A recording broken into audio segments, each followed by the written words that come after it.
The Murders in the Rue Morgue by Edgar Allan Poe. What song the sirens sang, or what name Achilles assumed when he hid himself among women, although puzzling questions, are not beyond all conjecture. Sir Thomas Browne. The mental features discoursed of as the analytical are, in themselves, but little susceptible of analysis. We appreciate them only in their effects. We know of them, among other things, that they are always to their possessor, when inordinately possessed, a source of the liveliest enjoyment. As the strong man exults in his physical ability, delighting in such exercises as call his muscles into action, so glories the analyst in that moral activity which disentangles. He derives pleasure from even the most trivial occupations bringing his talent into play. He is fond of enigmas, of conundrums, of hieroglyphics, exhibiting in his solutions of each a degree of acumen which appears to the ordinary apprehension preternatural. His results, brought about by the very soul and essence of method, have in truth the whole air of intuition. The faculty of resolution is possibly much invigorated by mathematical study, and especially by that highest branch of it, which, unjustly, and merely on account of its retrograde operations, has been called, as if par excellence, analysis. Yet to calculate is not in itself to analyse. A chess player, for example, does the one without effort at the other.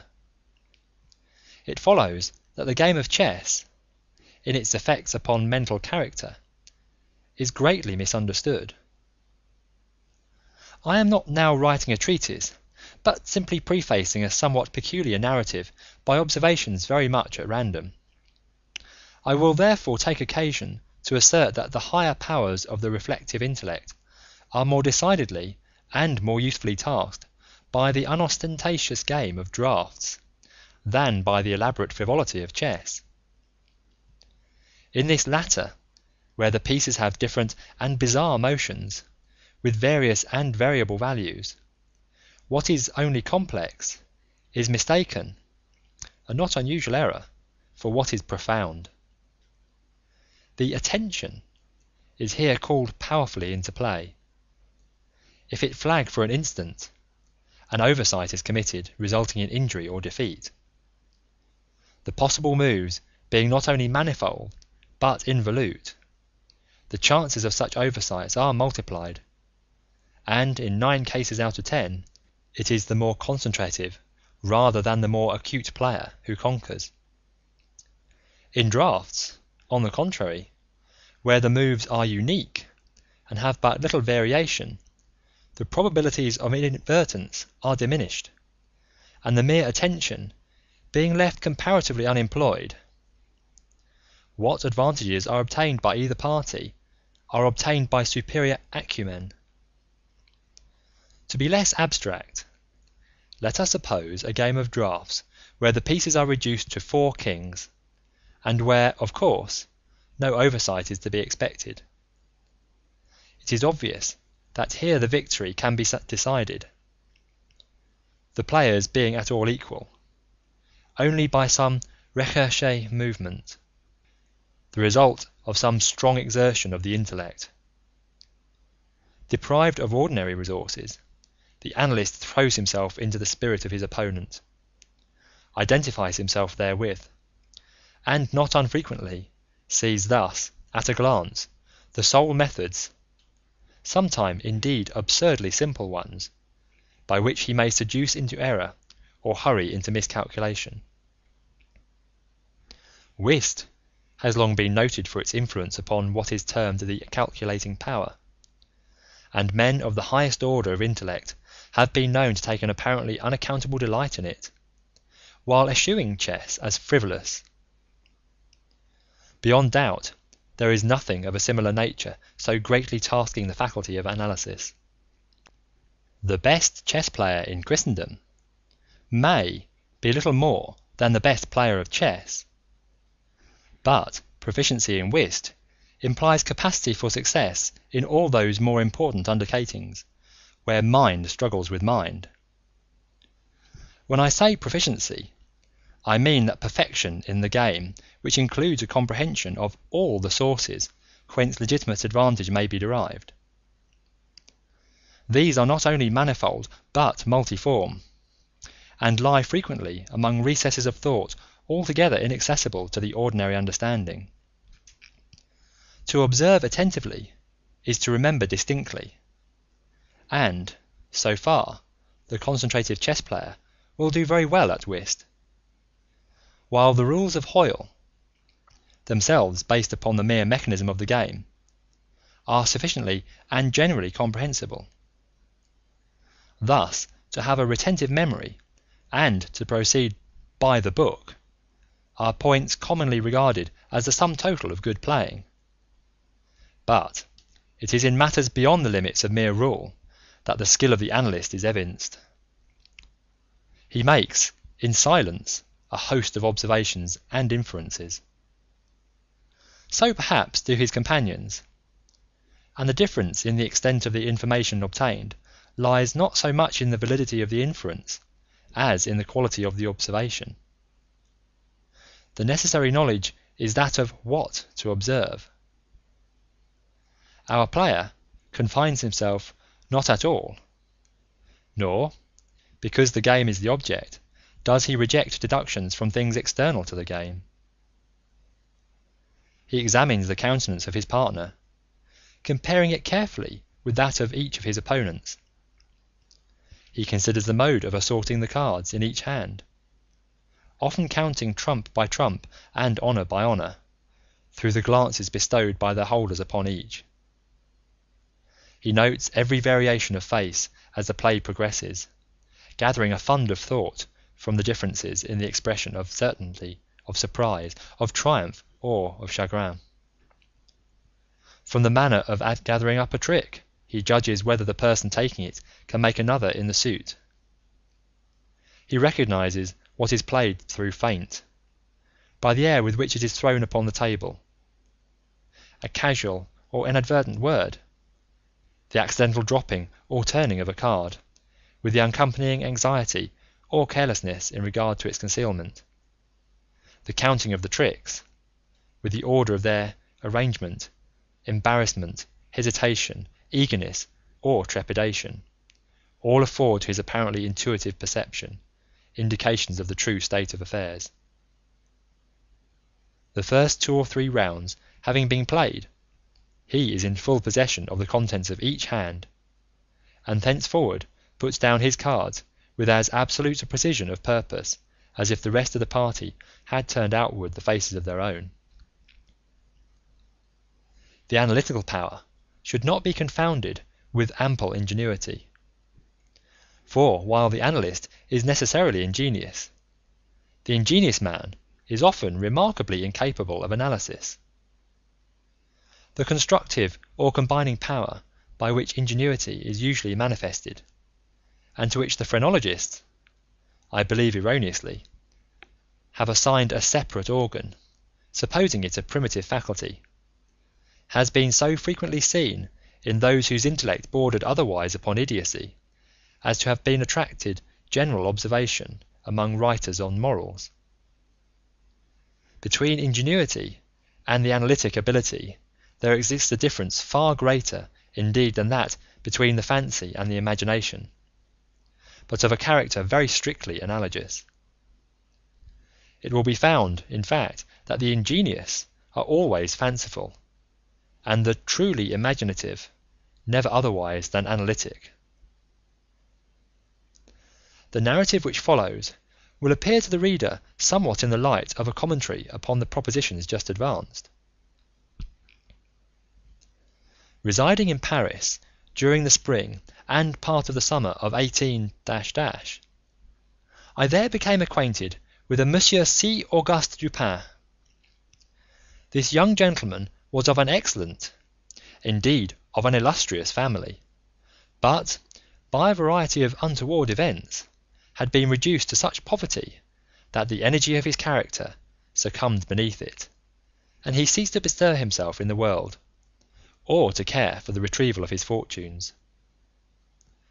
By courtesy of his creditors, there still remained in his possession a small remnant of his patrimony, and upon the income arising from this, he managed, by means of a rigorous economy, to procure the necessaries of life, without troubling himself about its superfluities.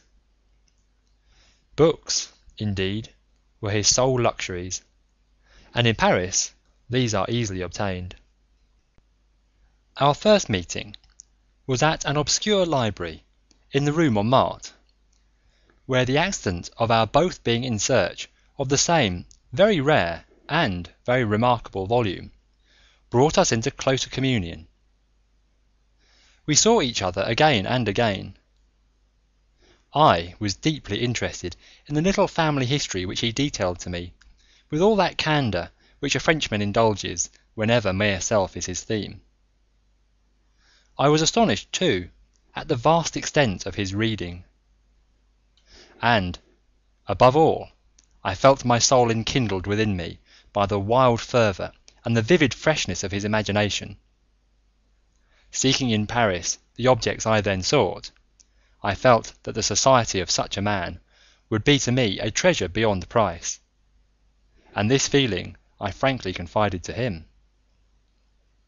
It was at length arranged that we should live together during my stay in the city, and, as my worldly circumstances were somewhat less embarrassed than his own, I was permitted to be at the expense of renting and furnishing in a style which suited the rather fantastic gloom of our common temper, a time-eaten and grotesque mansion, long deserted through superstitions into which we did not inquire, and tottering to its fall in a retired and desolate portion of the Faubourg Saint-Germain.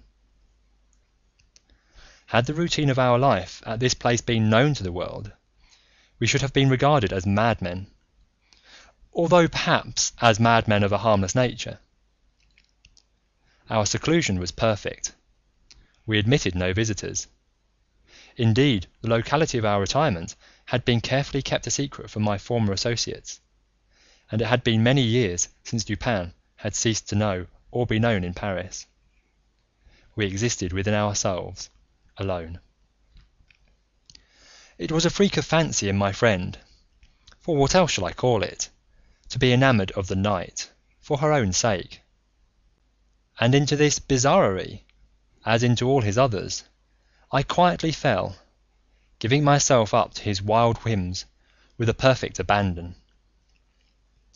The sable divinity would not herself dwell with us always, but we could counterfeit her presence. At the first dawn of the morning we closed all the messy shutters of our old building, lighting a couple of tapers, which, strongly perfumed, threw out only the ghastliest and feeblest of rays. By the aid of these we then busied our souls in dreams, reading, writing, or conversing, until warned by the clock of the advent of the true darkness.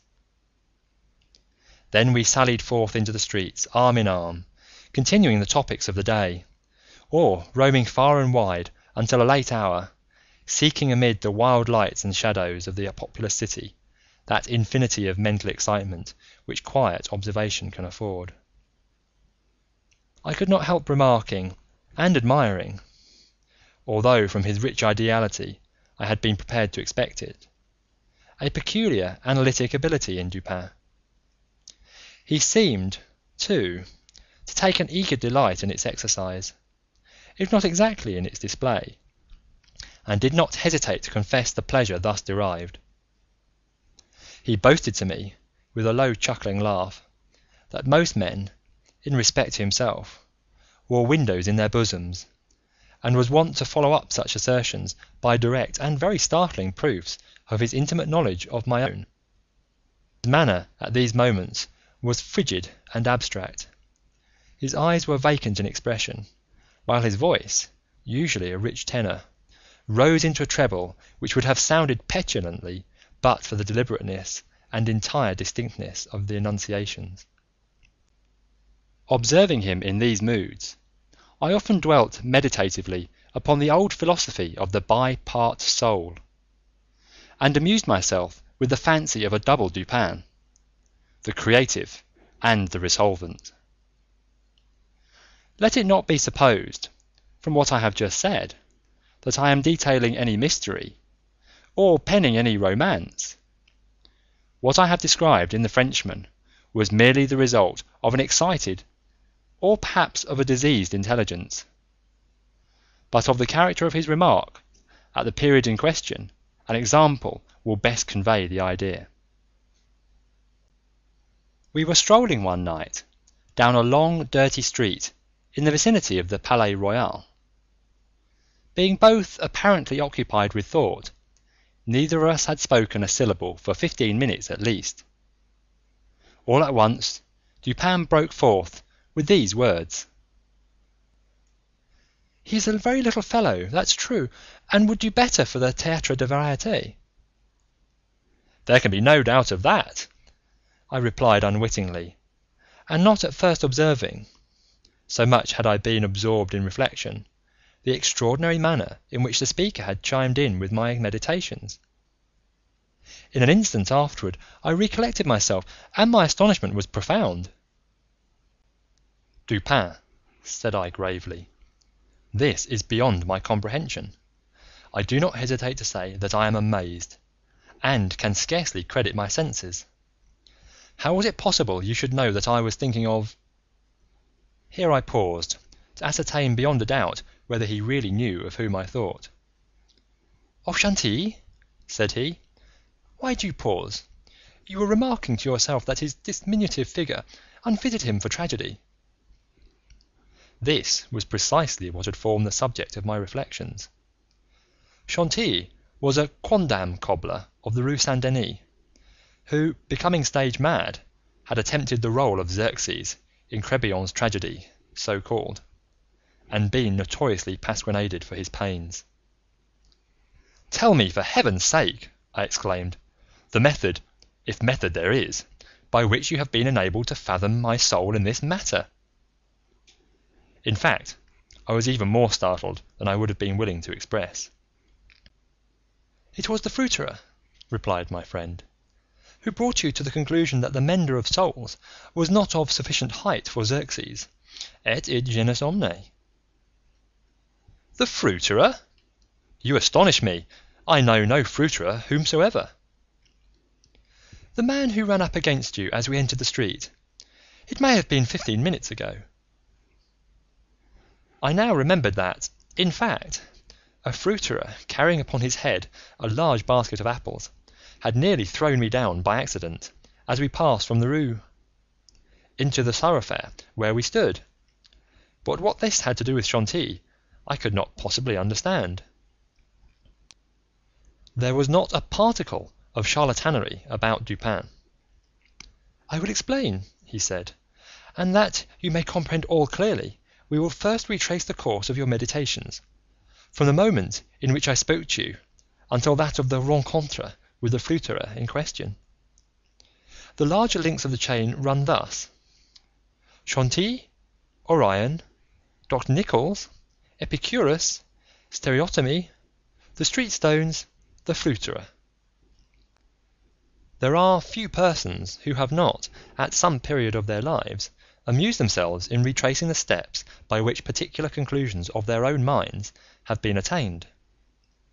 The occupation is often full of interest, and he who attempts it for the first time is astonished by the apparently illimitable distance and incoherence between the starting point and the goal. What, then, must have been my amazement when I heard the Frenchman speak what he had just spoken, and when I could not help acknowledging that he had spoken the truth. He continued: "We had been talking of horses, if I remember aright, just before leaving the Rue. This was the last subject we discussed. As we crossed into this street, a fruiterer with a large basket upon his head, brushing quickly past us, thrust you upon a pile of paving stones, collected at a spot where the causeway is undergoing repair. You stepped upon one of the loose fragments, slipped slightly, strained your ankle, appeared vexed or sulky, muttered a few words, turned to look at the pile, and then proceeded in silence. I was not particularly attentive to what you did, but observation has become with me of late a species of necessity. You kept your eyes upon the ground, glancing, with a petulant expression, at the holes and ruts in the pavement, so that I saw you were still thinking of the stones, until we reached the little alley called La Martine, which has been paved, by way of experiment, with the overlapping and riveted blocks. Here your countenance brightened up, and perceiving your lips move, I could not doubt that you murmured the word stereotomy, a term very affectedly applied to this species of pavement. I knew that you could not say to yourself stereotomy without being brought to think of atomies, and thus of the theories of Epicurus. And since, when we discussed this subject not very long ago, I mentioned to you how singularly, yet with how little notice, the vague guesses of that noble Greek had met with confirmation in the late nebular cosmogony, I felt that you could not avoid casting your eyes upward to the great nebula in Orion, and I certainly expected that you would do so. You did look up, and I was now assured that I had correctly followed your steps. But in that bitter tirade upon Chantilly, which appeared in yesterday's Musée, the satirist, making some disgraceful allusions to the cobbler's change of name upon assuming the buskin, quoted a Latin line about which we have often conversed. I mean the line, perditi antiquum litera sonum. I had told you that this was in reference to Orion, formerly written Urion, and from certain pungencies connected with this explanation, I was aware that you could not have forgotten it. It was clear, therefore, that you had not failed to combine the two ideas of Orion and Chantilly. That you did combine them, I saw by the character of the smile which passed over your lips. You thought of the poor cobbler's immolation.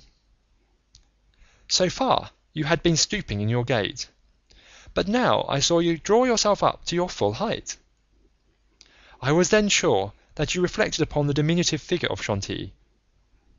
At this point I interrupted your meditations to remark that as, in fact, he was a very little fellow, that Chantilly, he would do better at the Théâtre de Variété. Not long after this, we were looking over an evening edition of the Gazette des Tribunaux, when the following paragraphs arrested our attention. Extraordinary murders. This morning, about 3 o'clock, the inhabitants of the Quartier Saint-Roch were aroused from sleep by a succession of terrific shrieks, issuing apparently from the 4th story of a house in the Rue Morgue, known to be in the sole occupancy of one Madame L'Espanaye, and her daughter, Mademoiselle Camille L'Espanaye.